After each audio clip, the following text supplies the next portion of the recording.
So when I can get out of town, I play up there for a few days. Summertime, I spend more time up there. Heidi, if you can hear me now, can you pass host over to me so I can start recording, please? Will do. Have a good night, Evan. Thank you, you too. Thank you. Yeah, I can get my scribbled notes. I hope I can read them. Recording in progress. There we go. All right. Good evening. It is 7:01 p.m. on Thursday, January 11th, 2024. I'm calling the Lunenburg Finance Committee meeting to order. In accordance with the requirements of the open meeting law, please be advised that this meeting is being recorded and broadcast over the Lunenburg Public Access channel and on Facebook Live on the Public Access Facebook page. The following information is provided for members of the public that would like to participate in the meeting remotely. To participate remotely from a computer, please use the link attached to the agenda located on the town website. From a telephone, dial toll-free number 888-475-4499 and enter webinar ID 898-7675-2952. This agenda lists all topics which may be discussed at the meeting and are those reasonably anticipated by the chair. Votes may be taken as a result of these discussion. Not all items listed may in fact be discussed, and other items not listed may also be brought up for discussion to the extent permitted by open meeting law. And as a side note, because we have one member, Mr. Gray, on Zoom, any votes taken tonight will be roll call votes. Would you please stand for the Pledge of Allegiance? I pledge allegiance to the flag of the United States of America and to the republic for which it stands, one nation, under God, indivisible, with liberty and justice for all. Before I get into my announcements, are there any announcements from the committee? Or public comment? We can do it at the same time, Mr. Passios. Go right ahead. You want to do public comment now? You got it down a little bit further, but that's fine. Yes, my first comment is as a member of the public. I personally witnessed in a recent meeting inaccurate information being offered by persons in positions of influence in response to questions during a committee deliberations. I find it very irresponsible to offer information that is not, has not been factually checked or cannot be factually checked out during a meeting of that type that's making a decision, a final decision on something. I really caution people that saying "I think" is a very dangerous statement. If you don't know, at the very least, be very adamant that you don't know for sure, but this is your opinion. There are a lot of decisions that our boards make that are very important to the operations of the town and decisions made on how we spend our money. And I just don't want misinformation offered during a meeting that drives a decision in the wrong direction. Thank you. Thank you. Any other announcements before I make mine? All right. So my first announcement is to welcome our official 7th member. We are a full committee finally. Ms. Tiffany Tavares has joined the Finance Committee. So both thank you and appreciate. Welcome.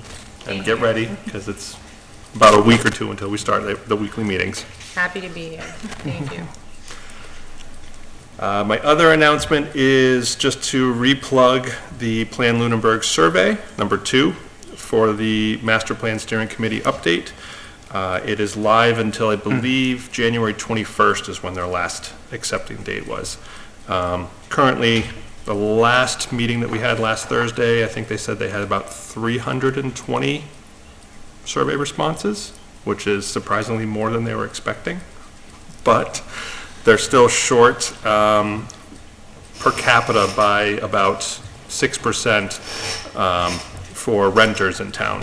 So we're a little bit skewed the wrong direction, more towards homeowners and less towards renters. So if you're a renter and hear this, please, the link is planlunenburg.org, and you can use the QR code on the agenda as well.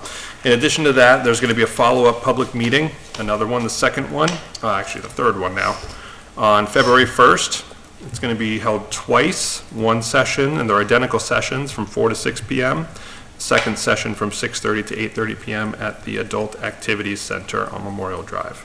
So I encourage anyone the public to attend one of those two sessions as well. It's an information session and sort of a information gathering session as well. That's all I have for announcements. Any public comment from the public? Any public comment from the committee? Anybody else? I've got a statement I want to make, but anybody else? Doesn't look like it. Go right ahead, Mr. Bassi. Okay, this is a semi-prepared, prepared statement. But the chair just mentioned that we're about to dive into the next budget season.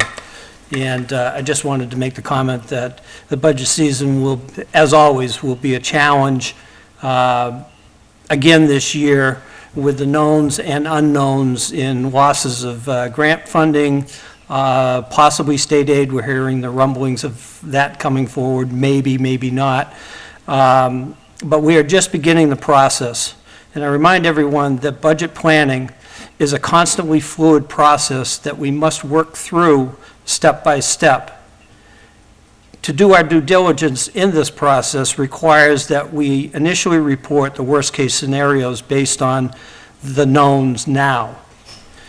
But I assure, and everybody I think that's involved in the process assures, that at the end of the day, and end of the process, collectively, we will bring forward the best possible budget for Springtown meeting. Thank you. Thank you. Are there any other public comment from the committee? All right. Hearing none, we'll move on to, so the town manager is not going to be joining us tonight. She's taking the night off, but I spoke to her just before the meeting. There's really not too much that she has to mention other than there are, I believe the next select board meeting on their agenda is to interview a candidate for the replacement of Karen, so an actual finance director, which would be lovely. So that's really about the only thing that was on the list for her. Otherwise, she's getting ready for her big meeting next week where she has lots of presentations to give us. So moving on to old business, I just wanted to kind of get a chance to go over, and every one of you should have a large printed out version of the Capital Planning Committee's ranking of their top priorities that has now been submitted to the town manager as well. Actually, I have this up for everyone else as well. Let me share this.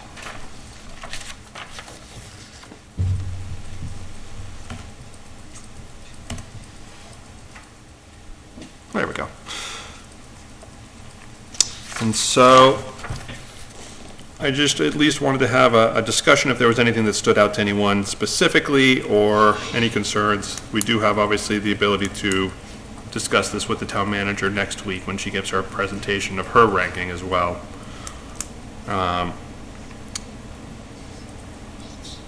So I guess initially I just want to open it up to the committee for discussion. I have a couple comments about it as well, but is there any comments? Evan, was this the same one that Chris sent out a couple of weeks ago? It was, yes. Okay, okay. So this is my first meeting, and is it appropriate to ask questions? Absolutely.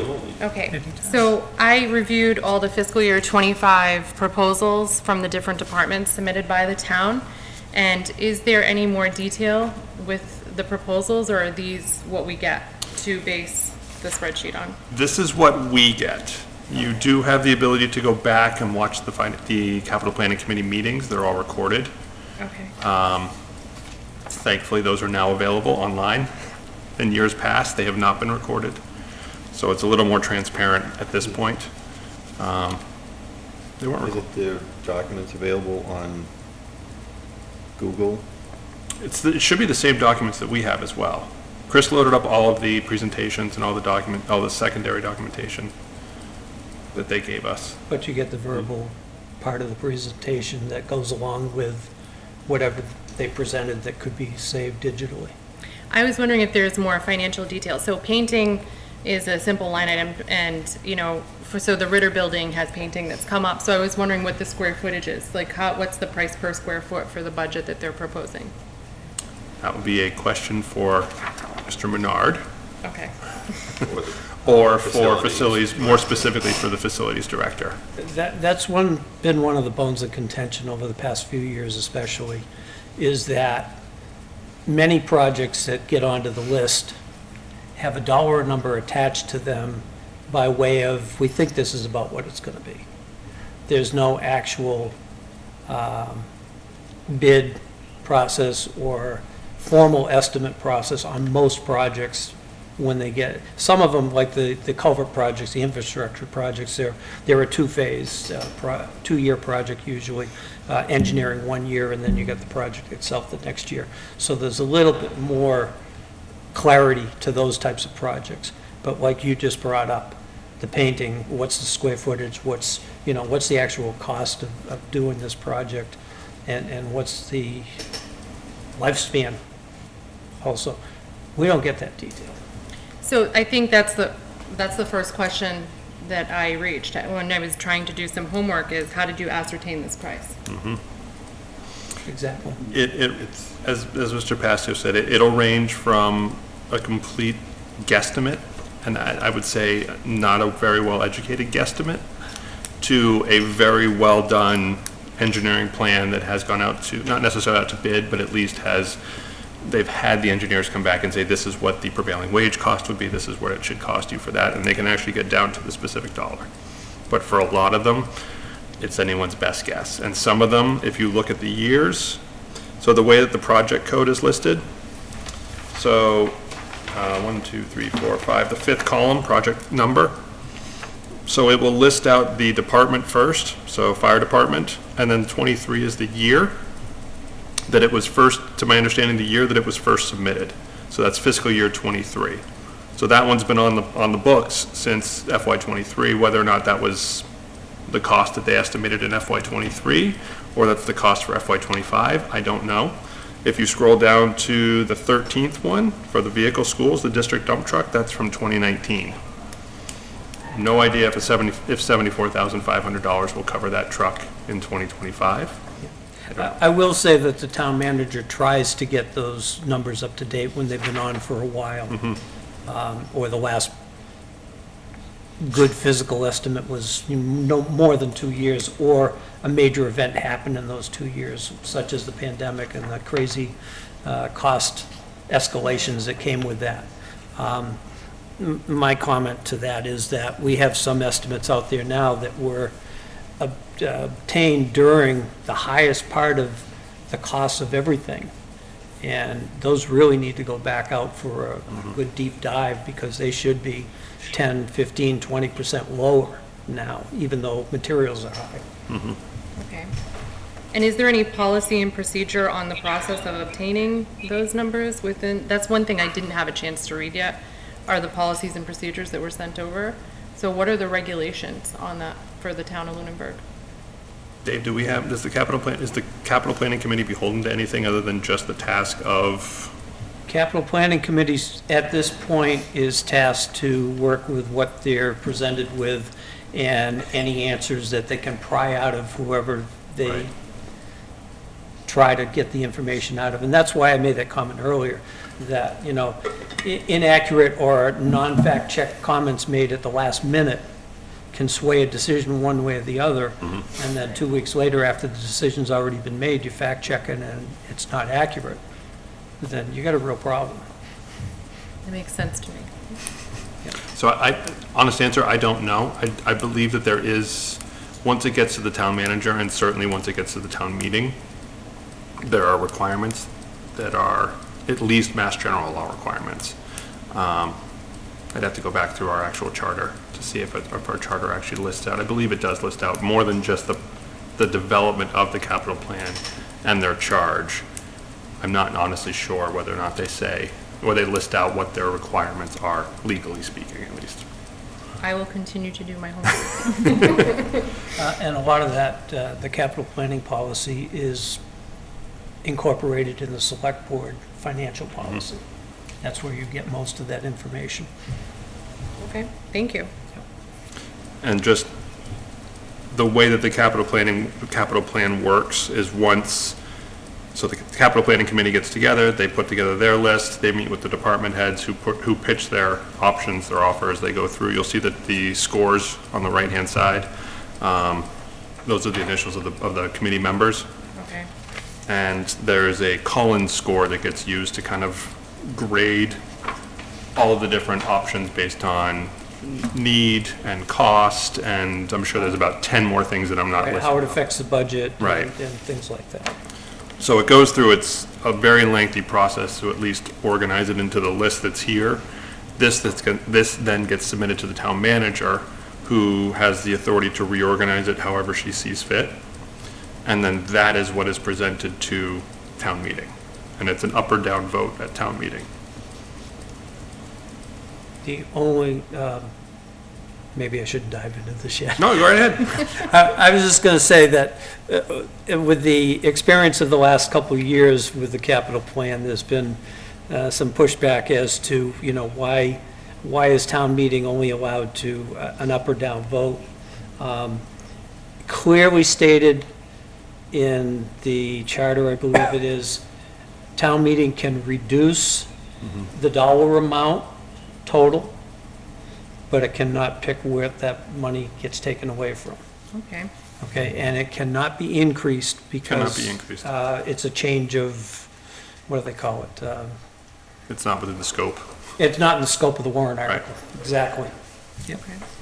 Right, the only thing we can do is affect the right-hand column, the very far right-hand side, and just say, this is too much, we don't want to spend 1.5, we want to spend 1.3. And then it goes back to the town manager and she figures out how to cut it. Yeah, and again, that goes back to the town manager to decide what projects move forward, what don't, if the funding amount she proposes gets cut. Okay, and she's typically at finance committee meetings? She is, this is the first one she hasn't been to. And it's In been well a over a year. crazy December. Right. Even started back in November. It's been incredible the last 6 or 8 weeks. Yeah, she's actually presenting, so I asked her tonight whether she was done with her list. She's not done with it yet, so she will present her list to us next week. And we'll have all the opportunity to ask her all sorts of questions about that. Yeah. So. And I will say in public that I personally, having been on the capital planning committee for a term plus, I believe, but even after we went through our process, and this year I held back completely from the process. I was there, present, listening. I made as few comments as possible because I personally didn't want to skew anybody and be involved in it. But I do usually, and I'm going to do it the next day or two, put together my own concerns with the final ranking and send that along to her before she does her reprioritization, if there is any she's going to do, just from my point of view, more as a taxpayer than anything else. And I feel that's appropriate. I don't want her to get 12,000 emails, but I think it's appropriate from, those of us that are in the process. If it would be helpful as well, I have no problem reaching out to all the department heads to invite them to the meeting next week so that they can answer, because I'm sure the town manager's not going to know all the answers to every single one of the questions that we can come up with. I think that would be great Okay. to have Well, them here.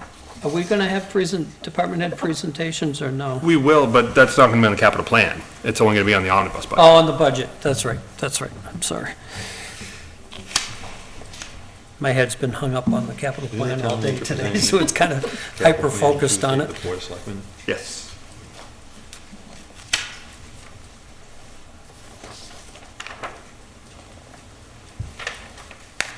Okay. I will reach out to the town manager and see if she's okay with, I'm sure she will be, but they probably all won't be able to make it, but at least a few of them should be able to, with any luck. Any other discussion on capital plan as presented, at least to this level? I'll just say that I have, it's not a big issue, but I do have concerns about 4 or 5 projects. As I said, I'd prefer to do it in my personal taxpayer comments to the town manager at this point. There's 2 or 3 projects that really need to be vetted a little more before they chew up funds that really need to go in another direction for this fiscal year. And there was a lot of discussion. There were great discussions at the meetings as far as I was concerned. Maybe even more than some of the years that I was on the committee. But at the end of the day, their prioritization compared to mine is very close.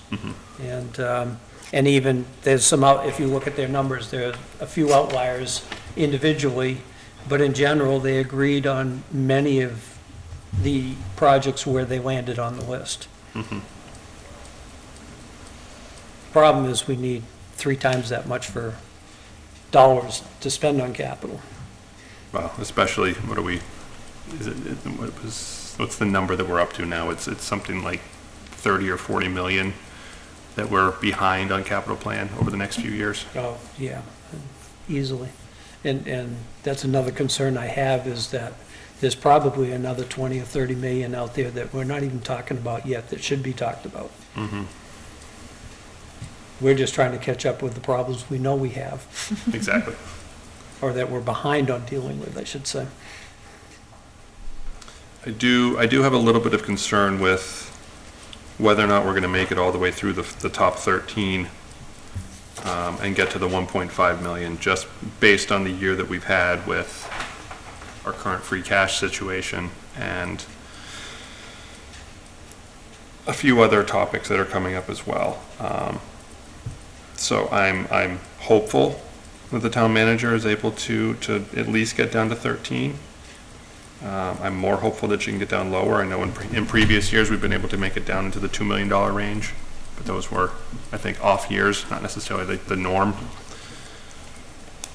But in general, I think the capital planning committee did a great job as always. I know it's not an easy task, especially when it's 35 items that are all needed. Yeah. Picking the top 12 or 13 that might actually make it to town meeting floor. Yeah. One concern I do have, and it comes to the surface depending on who's at a meeting and you know, most boisterous at particular meetings, but I'm really concerned that we have a lot of words being said about we need to be careful how we spend our money and we can't be spending that kind of money. But we also need to bring this town forward. And we've been holding it back for a number of reasons, and the biggest one being financial, for a number of years. You know, by citizen count, we've grown tremendously. The needs for services have grown tremendously. Have we grown the infrastructure to service that population and those needs? Absolutely not. From the staffing levels to the equipment levels. You know, and again, I don't always like to compare surrounding towns to Lunenburg, because as far as I'm concerned, we are Lunenburg. We are unique. Every town is unique. But there needs to be some comparison at times so you can kind of see what's going on in the region. And we have not grown the way the comparable towns within 50 miles of us have grown. By creating departments that run themselves, not one entity running 75% of the operations of the town, those types of things. We're still trying to run like a 5,000 resident village bedroom community of Boston. That's what we were when my dad was alive. And you know, that it worked back then, but that doesn't work now. I believe we're either number 1 or number 2 in growth from census to census Yes. in all the municipalities. And believe it or not, some documents that we've recovered out of TCP says exactly the same thing about the mid-50s. Lunenburg was either the fastest or the second fastest growing post-World War II. That's why they built the school, and they added 8 rooms to it during construction. It'd be a good question to ask both police chief and fire chief, how it affects their 5-year staffing plan. If we're still on track to, I guess, get the most out of those positions, and if they need to be relooked at. And obviously schools are having issues as well with hiring plans now. Yeah, and didn't we pause the, We paused it last year. yeah, the growth on the police side and fire side? I believe it was just the police side. Police side, yeah, okay. And the fire side, I think they were close to or had accomplished the goals there with the transition to EMTs and increasing their staffing. I believe so, yes. Yeah. I believe they were just waiting on a few people to be finished training for paramedic level possibly, so they would have 24-hour coverage, if I'm not mistaken. Yeah. I'm sure we'll hear a little bit about that during the budget discussion. Oh, of course, but just, I wonder if, I'll be curious to see if calls have gone up with the increase in people. Yeah. I know they have been going up as we get more communities into the town as well, but it'd be interesting to see. All right, any other discussion on capital plan? Excellent. I'm gonna say not yet. I look forward to your questions Don't next ever week. hesitate. Thank you. All right, so we're gonna skip a couple of the new business topics because ideally I'd like to have all 7 members here to reorg. Chris will be here, Mr. Menard will be here next week. Is there anyone unable to attend next week? For any reason? Should be no issue unless I get stuck out in the woods. Works for me? Okay. Pending illness. I'm gonna keep it on here for new business every time, and as long as, once we finally hit a full committee, then I'm happy to redo the reorganization and the liaisons and all that stuff. So Ms. Tavares, that would be reorganizing for the chair, the vice chair, and the currently vacant clerk, which we don't have.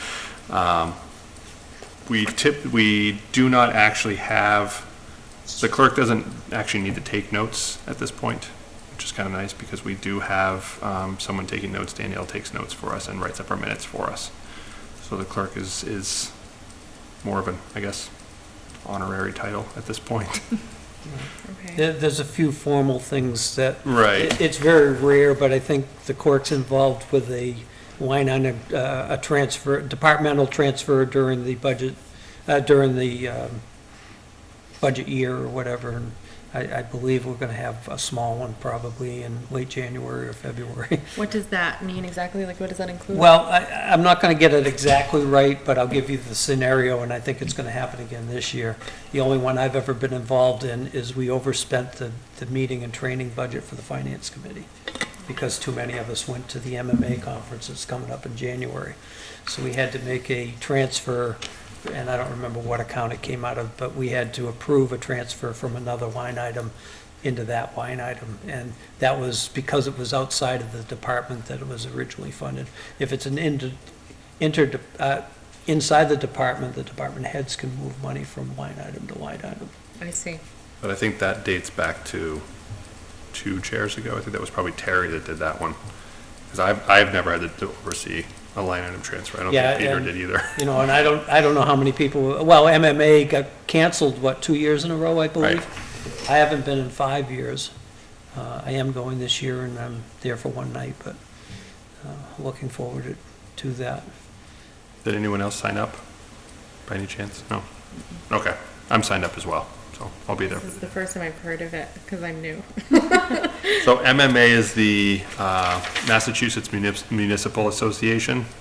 They are effectively a lobbying group, you could call them. They attempt to kind of sift through all of the information that's going through, all the different bills that are going through, the budgets that are going through Beacon Hill, and they attempt to kind of disseminate it down to all the different municipalities and put it on a much more understandable level. And also, they advocate strongly for certain portions of the budget, for sure. And once a year in January, they'll hold in Boston a big conference of all the different MMA people. And then they'll have keynote speakers. It lasts, I think, 2 days from the 19th and the 20th. It's a very good event. I went to it last year. It's very informative. They have all sorts of breakout sessions. They have speakers that are there. You get all sorts of, I think I did a session on PFAS. So it literally runs the gamut of all different types of different departments that are there. And it's all the different people from within the state offices coming over to give the reports and presentations and all of that. So I don't know if they're still open. I believe they said they closed registration on either the 9th or the 10th, but I've never seen Call them. the contact Yeah. person for MMA. She'll get you in if you're interested in going. I am Yeah. interested. Yeah, the other thing is that Lunenburg is a member of the MMA as a municipality. So the billing of the actual reservation for the conference itself is billed directly to the town.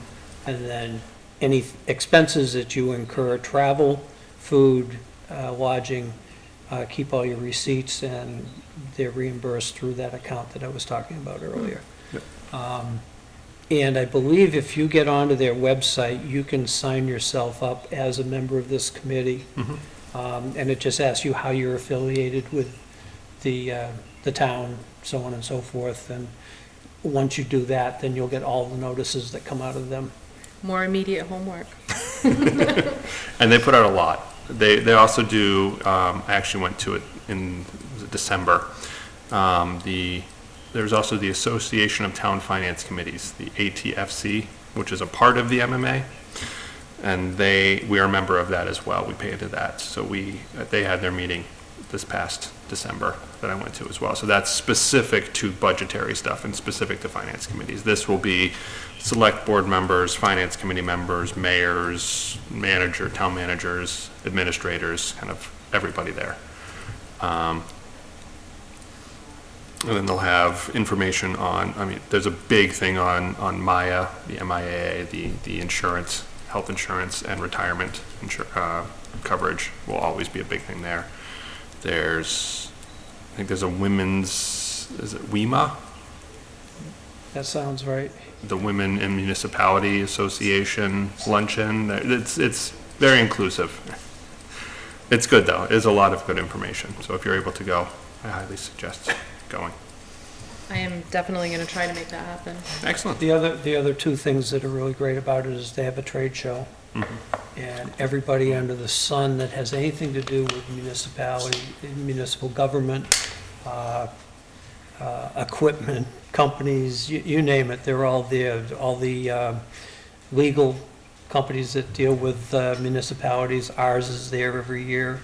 In fact, I got some very interesting answers out of a senior member of our council that contradicted something that had happened that we had been trying to fact check for a number of months, and I came back from that all fired up to say, we were right. And the other thing is the interaction with the people that attend, because they are finance committee people. They're involved in all types of committees all over the state of Massachusetts. Sounds like a really good networking opportunity. Yep. It is. Plus you'll get to meet Governor Healy. I believe she's speaking this year. Yeah, I think both the Mayor lieutenant Wu. governor and governor are going to be, I think the lieutenant governor is involved with the women's luncheon. She has been since she was in Salem, I Right. think. She's been And doing then it. the governor is speaking at the, was it the The business keynote. meeting on Saturday, 11 o'clock-ish Something like that, noontime? yeah. Something like that. Okay. Thank you for all the information. You're welcome. Plus, it's free for us, so, well, not free for us, but we don't have to pay for it. It comes out of our budget.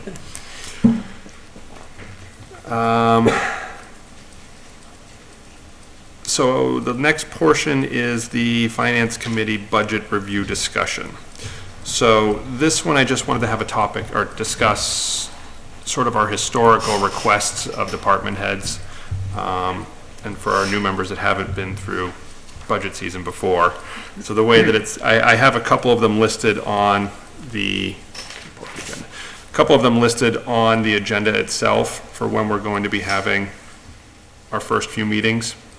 And they actually kick off on February 15th with the town manager's preliminary budget presentation, and then February 22nd, we get right into it, where we'll have the department heads. I say department head of land use, but that's up in the air because we don't have a department head of land use right now. But Council on Aging, Library, and whomever is presenting for land use, whether it's a couple different people or one person specifically, will come to us, present their sort of year-over-year changes, what they're looking to do, and present their budget to us and give us an opportunity to ask them all sorts of questions. Historically, we've asked that department heads send us their presentations and any spreadsheets or supplemental information or documents for a minimum of 48 hours before the presentation. For the most part, that's been adhered to. Personally, I would like it to be more than 48 hours. 48 hours is really not enough time. I don't think it's enough time to do due diligence on some of these. But there are some difficulties with scheduling meetings for them to do. They have to wait for certain numbers to come in. They have to wait for enough people to vote on them. They have to put their budget together, present it to the town manager. There's a whole lengthy process that goes on before it gets to us, and before they have a finalized budget to submit to us. So I guess before I send a note off to the department heads requesting 48 hours, would anyone oppose to me saying something like 72 hours or something longer?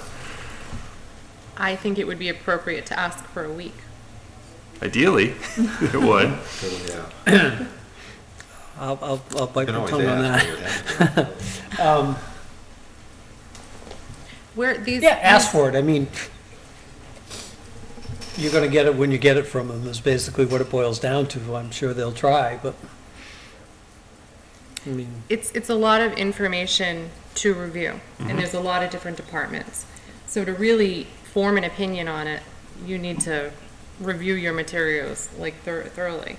And 48 hours really doesn't leave much time for committees that are volunteer positions, and, you know, we have other things going on besides this that we have to divert our attention to. So I think 48 hours is a lot of pressure to look and understand and have an intelligent conversation about something. I think a week is much more appropriate.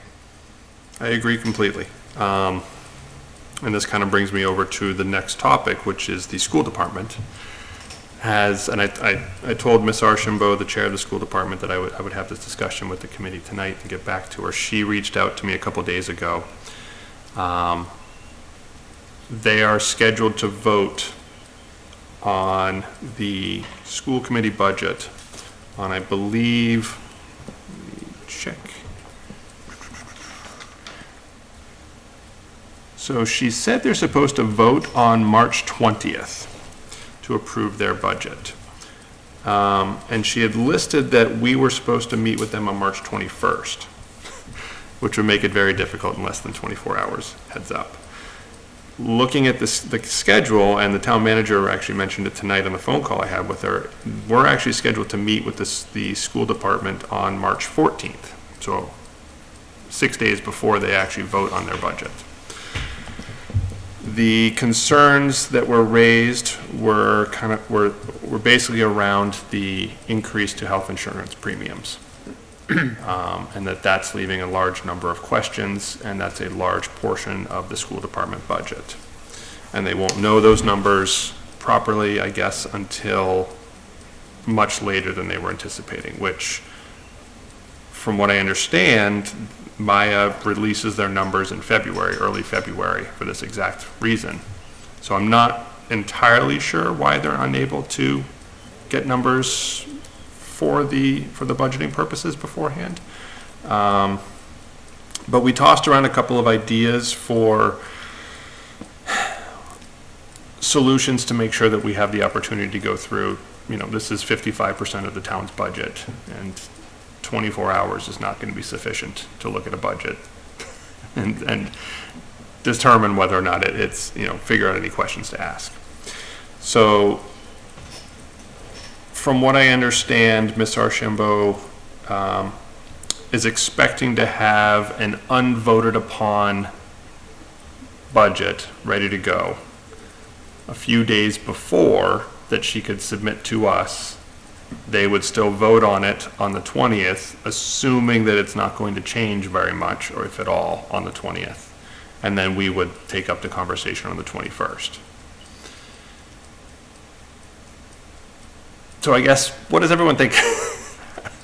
We've tried to work towards avoiding that scenario for the last 3 years. Yep. Because it was always that way. We were presented with a budget that hadn't even cleared the school committee yet. Right. And, you know, I think we got away with it because there weren't big surprises 5 years ago, 10 years ago. Now, I mean, it's up in the air. It's a crapshoot what you're going to end up with.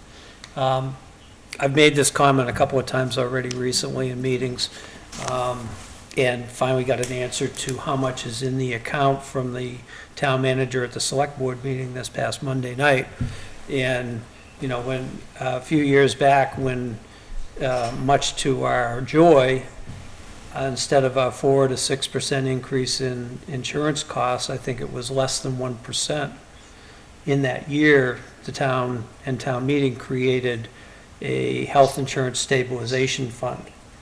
And the money that had been expected to be needed to fund the health benefits for that year in excess of what actually were needed were put into that account.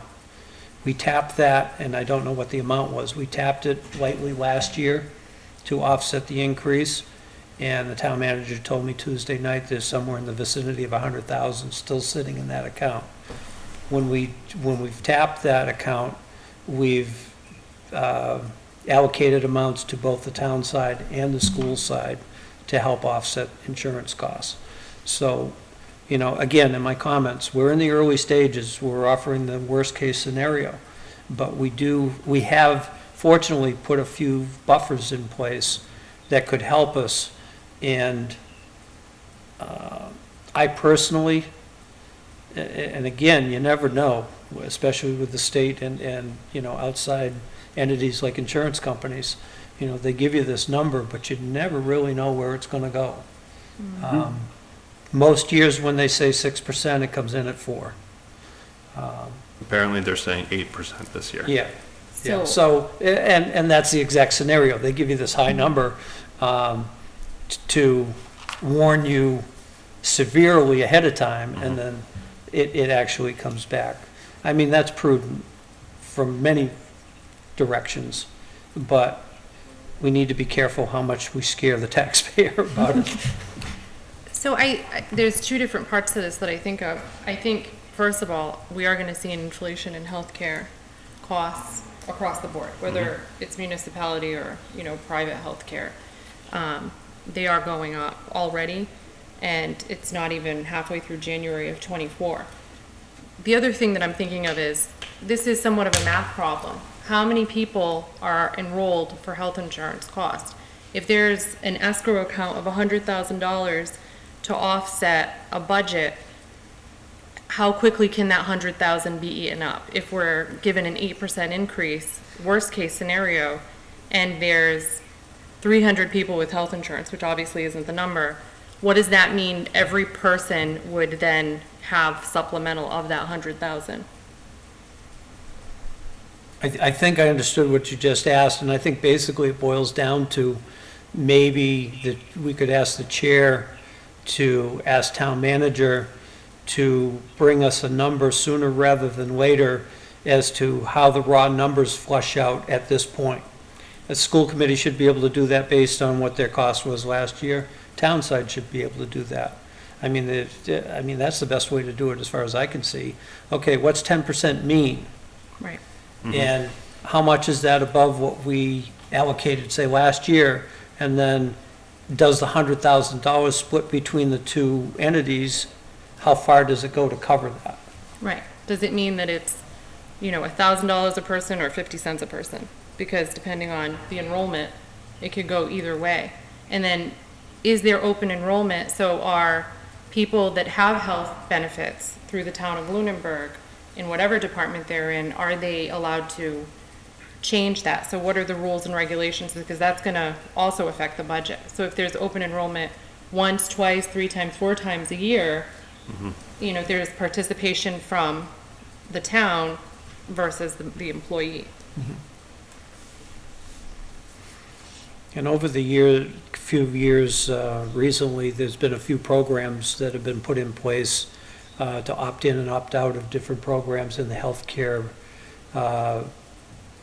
insurance offered to town employees and school employees, I believe, and it's actually saved the town money by doing it that way. I'm not I can't say what those programs were, but it was a better choice than what was available previous to that. And it was less expensive. I'm happy to reach out to the school department and to the town manager to ask at least what the current numbers are.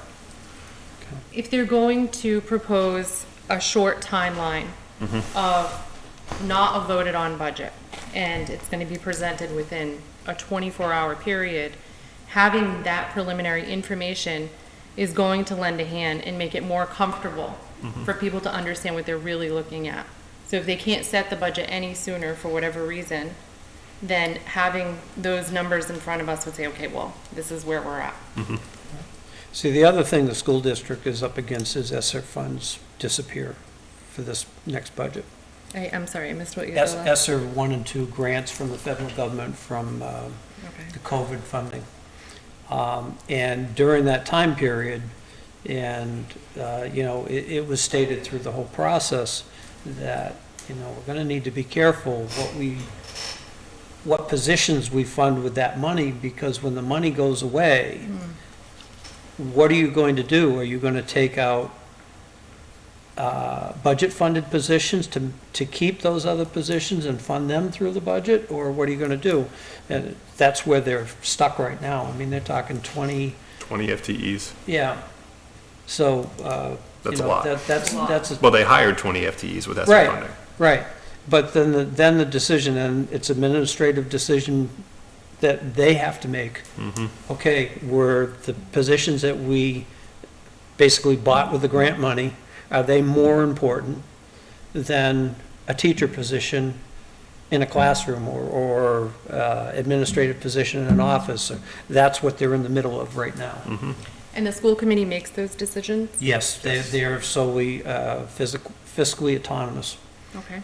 All the town meeting can vote on is, again, the line item amount that's presented and agreed to by the school committee. As a total?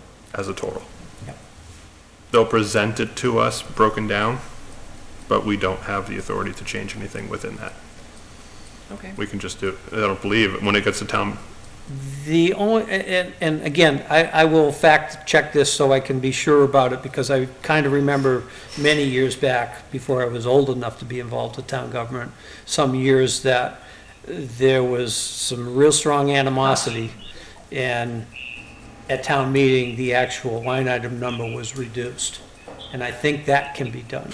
the amount, yeah, the total number. Yeah, again, kind of like the capital plan, the total Right. amount can be reduced if town meeting so chooses that they don't want to fund the full dollar. Yes, that's what I mean, but we cannot go in and say, oh, you need to take out pencils and pens. We don't want to have you on line 74, you can only spend $100, not $500. Right. And again, town manager really drives that number when it's brought forward in the budget, and then town meeting has the final say on it. And then the department heads have the ability to work within that number. They're just given a total that's approved by town meeting. Right. The town manager puts together her omnibus budget, presents it to town meeting, we vote on it, and we say, you get $6 million, and then it kind of goes back to them to decide how they want to spend their $6 million. There's really not an oversight, to my understanding, for how they spend their money after it's been appropriated. Right, unless there's some mass general law that, depending on what they're doing with the money. Actually, I take that back, because the school department does vote on line item transfers. Right.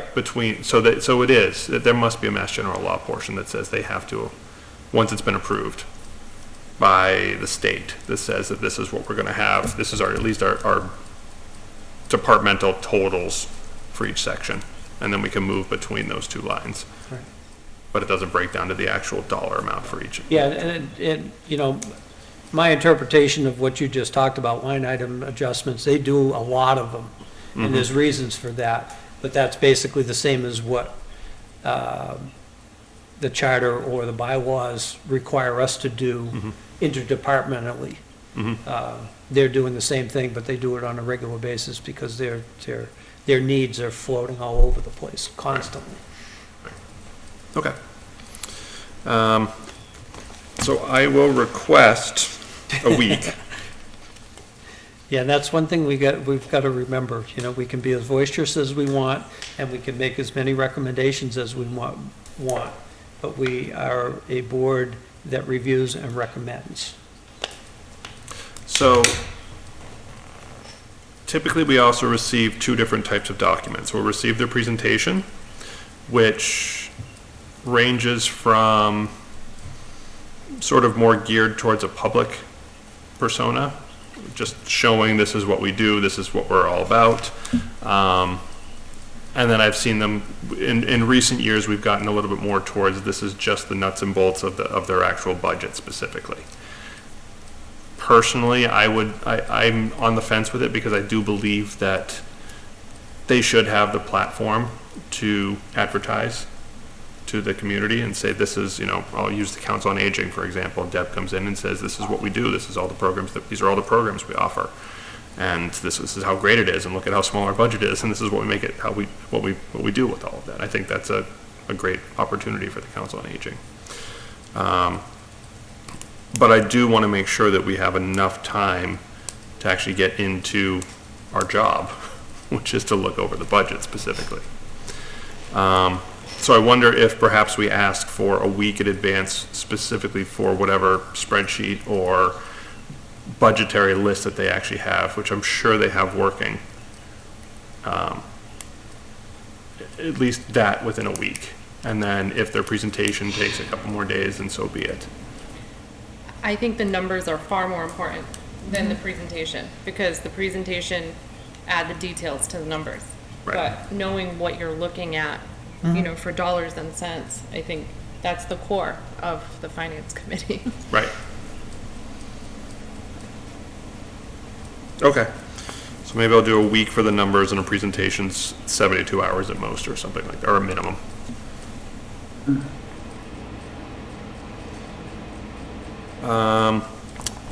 Is there any discussion, anything that anyone wants to see presented, more or less? Is there any information that would be beneficial to request of the department heads, be it forecasting, be it historical data, or just anything that would be useful to the committee that I can request from the department heads? Sometimes having historical data is good. We usually just get the numbers for the budget. It would be nice to see what the budget was last year and budget item and maybe what the estimated year-end budget will be. And that could be helpful, just to get a sense of, if the electric bill went up, you know, $8,000 and, you know, we budgeted, you know, $4,000 last year, and now it's $8,000.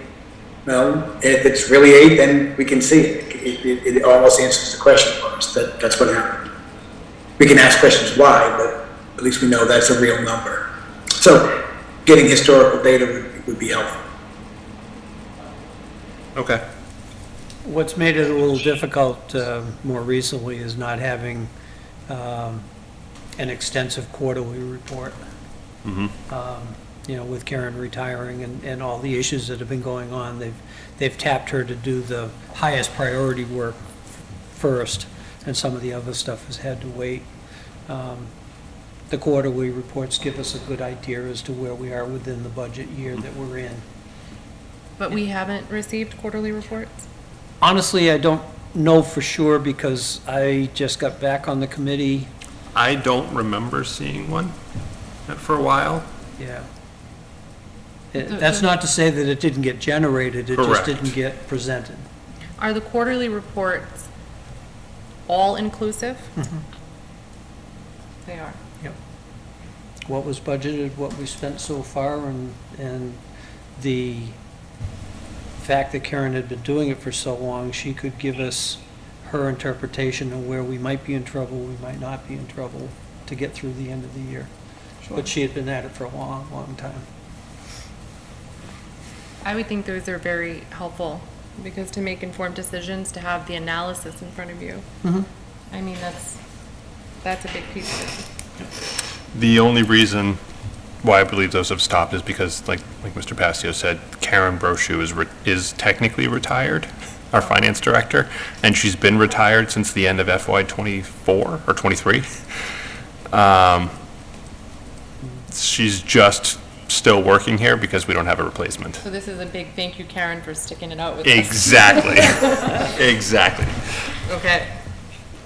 So yes, we would love to still have them, but the fact that we don't, I'm just glad Karen's still here.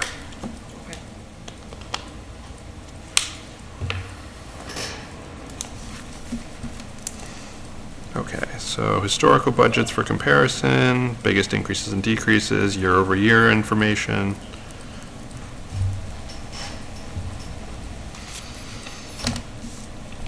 Any other requests? Either to have or not have? I'll think of the night of the meeting. That's fine.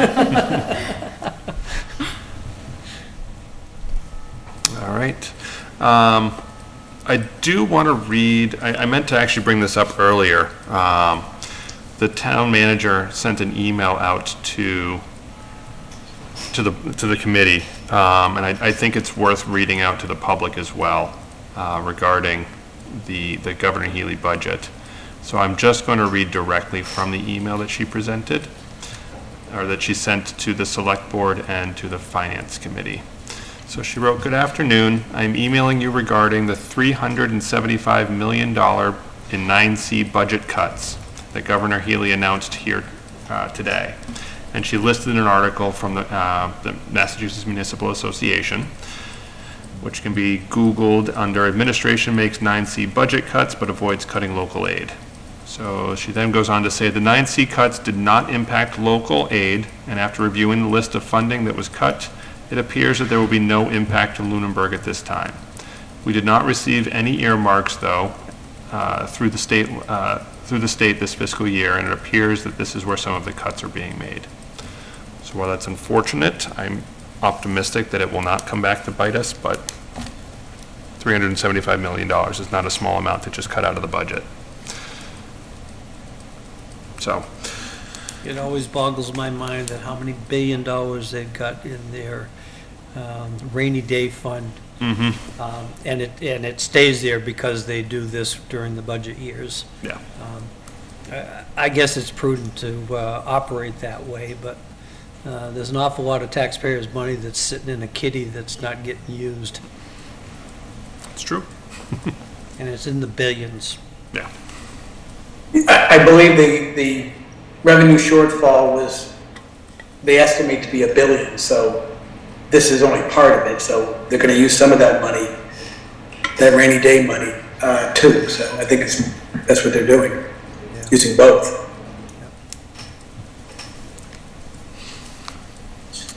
And I think it's prudent to start now and not wait till the end of the fiscal year and be, $200 billion in the hole, and then, okay, now what are we gonna do? Agreed. All right. These are the, Go ahead, Tom. no, I just said that the budget, every month I've read that the last 6 months it's been underestimated, so this isn't something that just popped up. They've been following this, and I'm sure hopefully making plans over the last 6 months at least to where do we cut and how do we cut and how much. Certainly be interested to see where they cut from, or what ends up finally happening with it. All right, moving on to, we have 2 sets of minutes in the drive, one from November 30th and one from December 7th. Has anyone had a chance to read those ones yet? Yes. Excellent. Does anybody have any issues with them? Fantastic. Does anybody want to make a motion for them? Anybody at all? Jake, go ahead, if you've read them, go. So you would just have to do, say something along the lines of, I move to approve the minutes. from I this move person. to approve the minutes as presented. Is there a second? Second. Any discussion? All right, a roll call vote. Mr. Gray? Yes. Mr. Passios? Aye. Ms. Tavares? Aye. Ms. Russell? Aye. Mr. Simeoni? Aye. And an aye from myself. We are unanimous. Fantastic. Chris, if you can hear us? Yeah. Put down the Mai Tai. Here in spirit. He deserves it for going through the credit, for the capital committee, so, he needs it. All right, committee reports. Does anyone have any committee reports to pass on? We haven't, I'm not sure if we've met since the last finance committee meeting or not, but as a liaison to the green communities and a member seated on that committee, we are presently trying to schedule a meeting for somewhere around the 29th or 30th of January. One of our members who will be elevated from an associate seat to a full voting seat in the first week of February by the Board of Selectmen has launched a Facebook page for green communities. At this point, we haven't really talked it through thoroughly, but at this point, it's just an informational Facebook page that the committee will be putting up information going forward as to what we're doing. Well, right now, she's working on historical stuff, you know, what we've brought to the town in funding, how the process went and when it happened to, for Lunenburg to become a Green Communities member. And then there will be information loaded through that site for residential programs as well as municipal programs. I am happy to report that a couple of department heads have emailed us, some of them after conversations that I've had on questions with a couple of them, the library in particular, with projects that they have coming up in the next few years capital-wise, to allow us to review the possibilities of whether or not we can get green community funding for it, and have that knowledge up front rather than at the last minute when you can't wait that long to do the process. The other thing too, and I need to talk to Dave Blatt, I hope we can have this meeting on Zoom, because Kelly Brown, who is our contact at Green Communities, and our go-to person when we have questions on applicability of projects, is going to actually join us for that meeting. Excellent. Any other committee reports? Not yet. Not yet? So we have maybe 7 or 8 different groups that we have liaisons for, just to make sure that we're kind of bringing information back between the groups. And it happens with everyone. So the select board has liaisons for us, then the school department has liaisons. Everyone kind of liaises all over the place to kind of make sure that there's information getting passed around to everybody.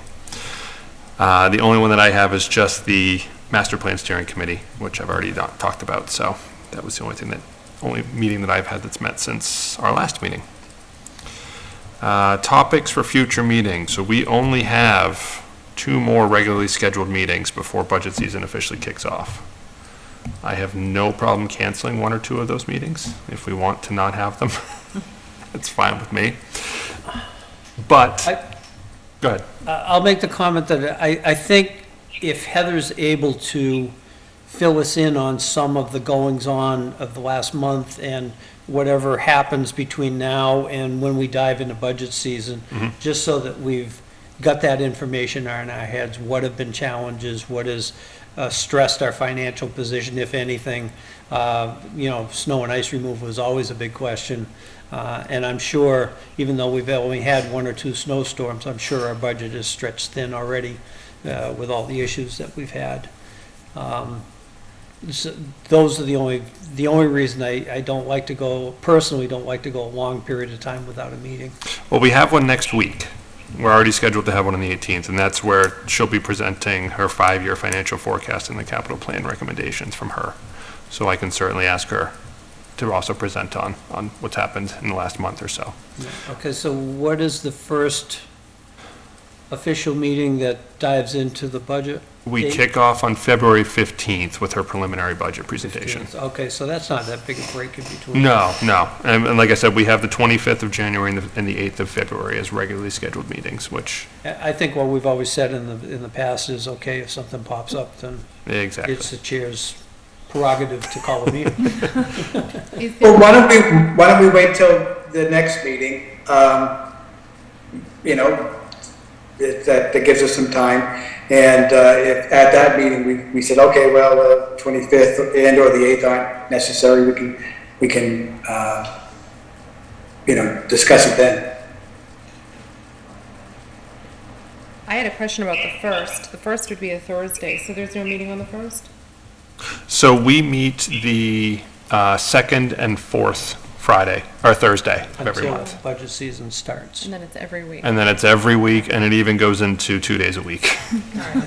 Thank you for clarifying that. I was- Yeah, the general calendar is the second and fourth Thursday of the month. Okay. And February 1st is that steering committee for, Correct. February 1st is the public meeting for the municipal building. Not the municipal building, municipal master plan steering master committee. plan steering committee, yeah. Too many So different names. Tongue twisters. It's right there. February 1st. Okay, so I'll keep them on the calendar for now. I have no problem keeping them on there. We already have the meeting scheduled. It's just whether or not we actually submit an agenda. And I agree, Mr. Gray, we'll just take it 1 week at a time. And if we need to make a meeting that next week, we'll hold the meeting for sure. The only topics I have for future meetings is just on the 18th to do reorg, if everyone is here, so long as we can do that, and we can pass out liaisons as well. It would be nice to have a clerk, just so we actually have 3 people listed as well, and do all of that again. Mr. Chair, could I ask you to publish a list of the liaisons that we've traditionally filled positions for, so that everybody can kind of mull around? So the last time we did this, I went through the town website and just kind of grabbed everything that I thought we should have, and I feel like there were way more than we actually needed. I don't have a list of all the liaisons that exist or that should exist, and I don't know of one that does exist. I know a lot of them existed just because we were all on multiple boards. Right. So we became the liaisons to those boards, to this board. Exactly. That's like Green Communities, that's how I ended up with that. And as you know, well, never mind, we'll leave it alone. My committee reports used to be a half-hour long. I'll talk to the town manager and see if she has anything, and I'll reach out to former chairs as well, see if they have any lists. Yeah. But I'm happy just to kind of bring it up at the meeting itself. I'll at least send out a list, an email before next week, just to suggest the ones that I have, and so that we don't break open meeting law, if you could just respond back to me specifically with any changes or anything that I missed. That would be fine with me.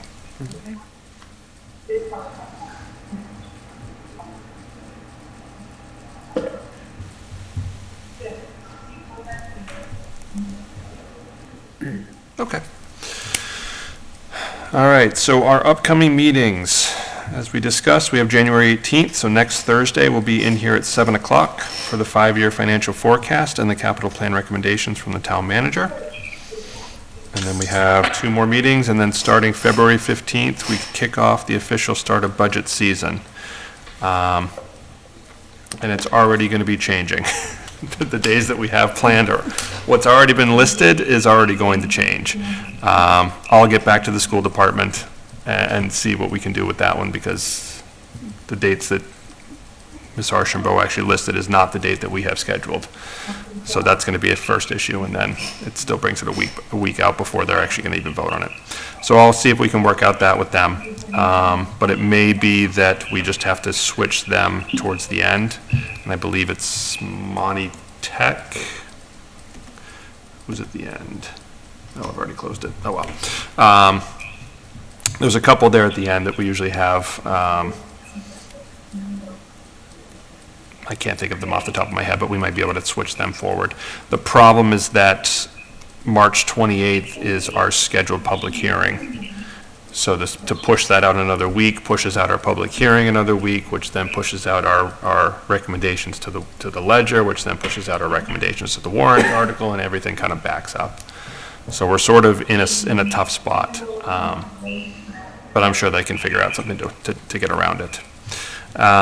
Again, January 19th and 20th is the MMA annual meeting in Boston. If you would like to sign up for it, just go to, I believe it's MMA.org.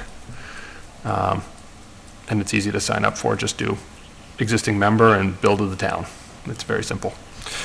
The town warrant, the meeting warrants are open officially. So if anyone has any town warrants or meeting warrants that they would like to, or articles that they would like to have a warrant for, submit it to the select board office. And then the last one, April 2nd, we are scheduled to have our report done for the town warrant, which is going to be tricky because our public meeting is on the 28th of March. So we have just a few days to get our report done as well. So we'll have to make sure that we're sort of up and ready to go. At least we'll have the discussions, we'll have to plan the discussions into some of the budget meetings as well to discuss what our standpoint is on the kind of the health of the town's budgets and financial outlook and whatnot. So we have that ready to go for right after the public hearing. The town meeting's on the 4th and town elections are on May 18th. Busy season.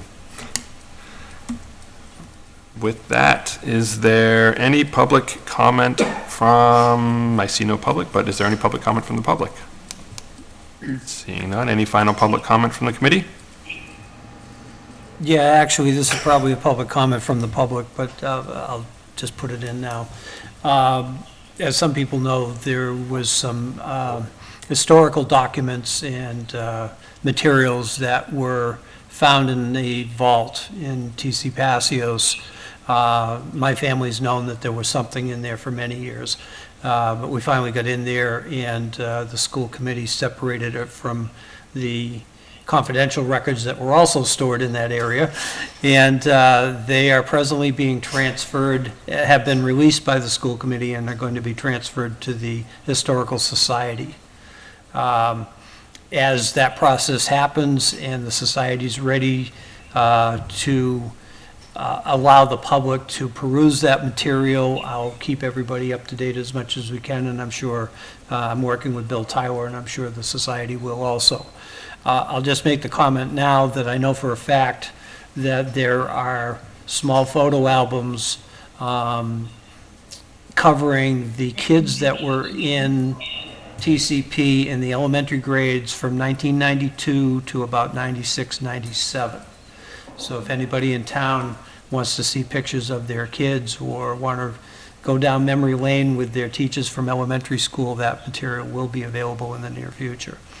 There are also newspaper clippings, which was the way things were, historical things were, memorabilia was kept back then. There's newspaper articles back to the early 1950s, including the article announcing my dad being hired by the school committee in 1953. And he was also hired at that same meeting, a name that will be well known by a lot of townies is Richard Mulligan, the former athletic director for many, many years here in town. So there's incredible information that was saved in those newspaper articles and scrapbooks, and that will be made available to the public at some time in the near future. Excellent. Thank you. All right. Does anybody want to make a motion to adjourn? So moved. Is there a second? Second. Motion's made and seconded. Roll call vote. Mr. Gray. Aye. Mr. Passios. Aye. Ms. Tavares. Aye. Ms. Russell. Aye. Mr. Simeoni. And an aye from myself. We are unanimous. It is 8:14 and we are adjourned. Great. Take care, everybody.